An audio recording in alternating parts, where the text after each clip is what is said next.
How are ya? Guys, how are ya? The other day I posted um kind of kind of a poll to see what kind of movie you guys want to see on the review today. I think I wrote in action, horror, um, comedy, bunch of shit. Most of you guys voted on horror, which is great. The fact that you guys are voting, thank you so much. So I had a chance to watch Halloween from 1978. Not my first time watching it. You know, of course, I love old movies and stuff. I do like the newer Halloweens more than the original, mainly because I find this movie very silly. It's funny, you know, watching it now. It probably wasn't funny at the time, but it's got some cool stuff. You know, we got Jamie Lee Curtis in her film debut as Laurie Strode. She's a babysitter, and this is another fun fact. Sorry. Um, this was before we find out that she's Michael's sister. So in this movie, she's technically not Michael's sister. She's just a babysitter that Michael's stalking in the movie. We also have Donald Pleasance as Dr. Samuel Loomis, who I fucking hate this guy in this movie. He's so damn stupid and so annoying. But we'll get into that later. Other stuff I wrote was the iconic title slash opening credits. Every time you watch a Halloween movie, you get that eerie music. Dun, dun, dun. It's great. You got a pumpkin in the background, usually melting, or you know, it's blowing up, or it's coming back together, depending on which one you're watching. But that stuff always gives me chills and the heebie-jeebies. Love it. The movie takes place in 1963 at first, where you get to see the 6-year-old Michael grab the kitchen knife. He's got his clown costume on. He puts on the mask, and then the camera, whoever the cameraman was at the time, they made it look like you're seeing it through his eyes in the mask, which was great. And he stabs the shit out of his older sister, his teenage sister. Yeah, he stabs the shit out of her. She dies, and then you just see him with the 9 mile stare outside, and they cut 15 years later. So you end up, we're at Smith Grove's sanitarium for the mentally insane, kind of like their own version of Arkham Asylum. I love it. And there's lunatics outside and shit everywhere. Dr. Samuel Loomis and some nurse in this nurse are they need to go pick up Michael because he's got a court hearing. You know, 21-year-old Michael. They got to go pick him up, and he's outside. He gets on top of the car, scares the shit out of the nurse, steals the car, and drives off towards Haddonfield, Illinois, where the movie takes place. Another note I wrote was Michael's 21 years old in this movie. He is very thin from what I imagine Michael to be. Because in the later movies, especially the newer ones, Michael's very imposing. You know, he's a big, massive, you know, scary figure. This one, he's super skinny and he fucking loves to drive. That motherfucker does not let his hand off the wheel for half the movie. Half the movie, this guy's driving through Haddonfield, creeping on people. One of my top 5 moments was him looking at Dr. Loomis from across the street in the car, and he drives by him. And if you got a keen eye, you'd pick up on it. Thoughts and feelings about this movie, dude? It's great. It's not my favorite Halloween though. Like I still like the one from 2018 a lot more. Shit, I think I like Halloween Kills more. Like because if you want to see Michael just brutally massacre and mow through people, go watch Halloween Kills. But this one's good. You know, I think he kills like 6 people in the movie and a dog. Yeah, he kills a dog. But it's written by John Carpenter, who, you know, he created this character and he paved the way for this whole slasher genre that led on to the 80s, which is great. Without Michael, you don't get your Freddy, you don't get your Jason. I'm not sure if Texas Chainsaw Massacre came out after or before, but I'm sure it all helps out.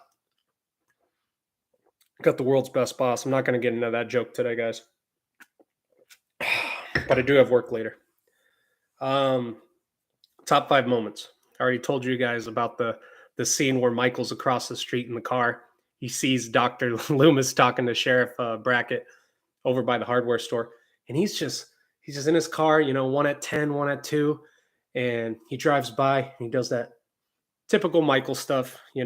He's very meme material. Like anything Michael does always becomes a meme on the internet. Um, Another thing I wrote was all the times that Michael stalks Lori. Uh, Lori is when I first saw her on the screen, I noticed she already looked like an old lady. Even though she's this 18 or 17-year-old girl, whatever, however old she is, she just dressed like an old lady, and it just kind of like, wow, Jamie Lee Curtis already looks like the Jamie Lee Curtis I know. But then she changes her wardrobe and stuff, and she looks a lot younger after that. But I think it's just the clothes she was wearing and the way she had her hair. But I was like, why does she already look old? Um, but that being said, she does look great. And so yeah, Michael stalks her, outside of school by the fucking bushes, and it's kind of comical every time you see him. And across the street over at the neighbor's house. Another thing I wrote is Lori has these two friends, Linda and Bob.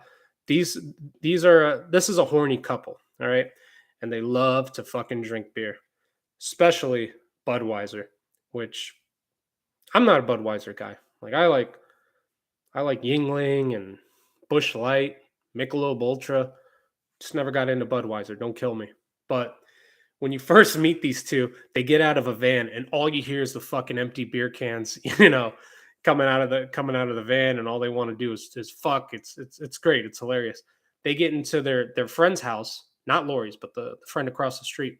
She's not home. The kid that she's babysitting's not home. So they're like, all right, we could take this party upstairs. So it cuts to them upstairs, and then you see another fucking 4 beer cans next to the bed. I'm like, Jesus Christ, these two want to drink Budweiser more than they want to fuck each other.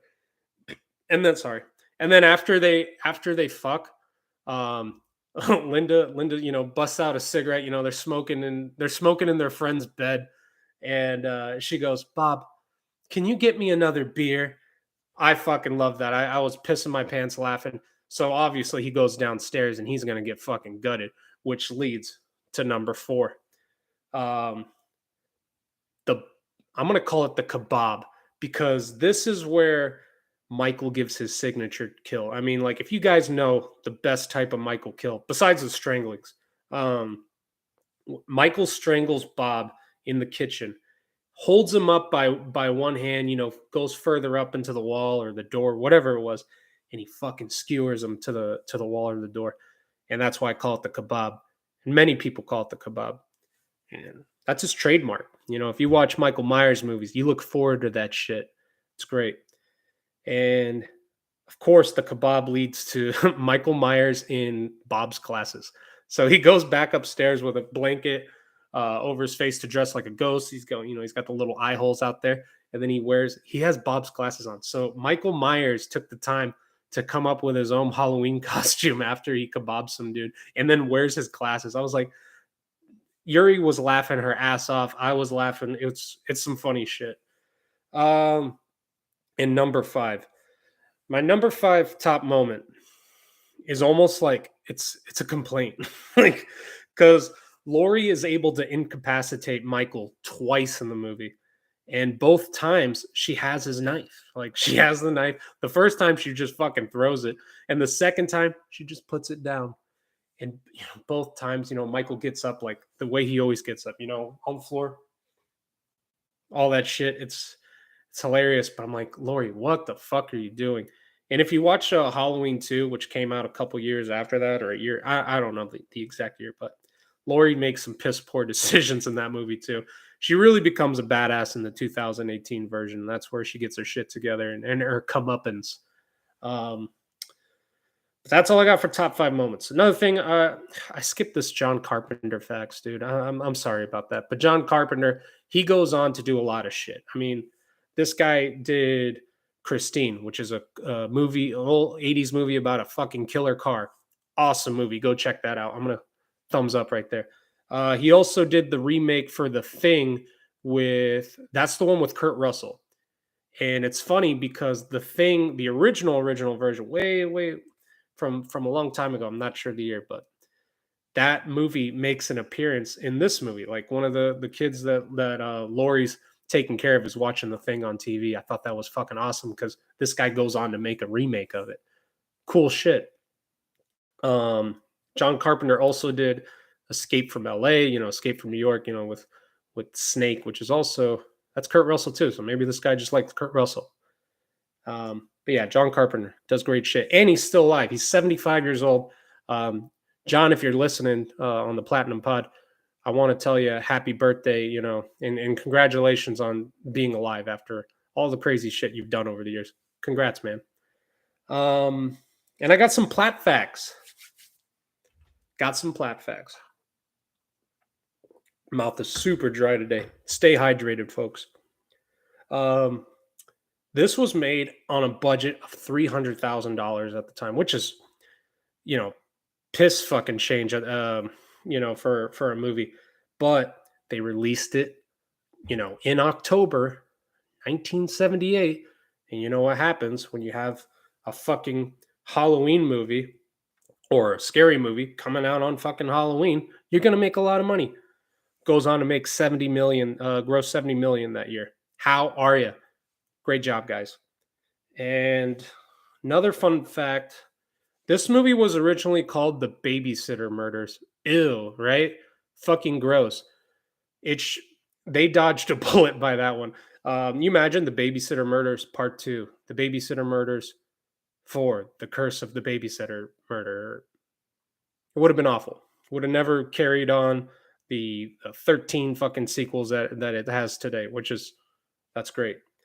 That was my number 3 fact, the fact that it had 13 sequels. So many people say it influenced the slasher film genre, which I covered. And my favorite Platt fact about Halloween is the Michael Myers mask itself. For those who don't know, Michael Myers' mask is Captain Kirk's face. Captain James T. Kirk himself, his face is Michael Myers' mask. They must have just had it on set or something like, hey, that looks pretty fucking creepy. That's William Shatner's face. Let's put it on this psycho murderer. The rest is history. But that's all I got for this movie. It's great. I'm not going to cover every single Halloween movie. That's insane. 13 of these? No, thank you. I'll do the later ones, but I won't do all 13. You got me fucked up. But yeah, guys, make sure if you haven't already, like, subscribe, share. And another thing I'm going to do is smash that notification bell. Keep looking out for my polls or my community tab if you haven't already. Go follow me on TikTok, all that shit. And click here to see the Platinum Pod that I did with Tyree. Thank you for doing that, by the way. And up here, if you want to see my Ahsoka episode 3 review, I'm going to be doing episode 4 very shortly. And as always, guys, stay platinum.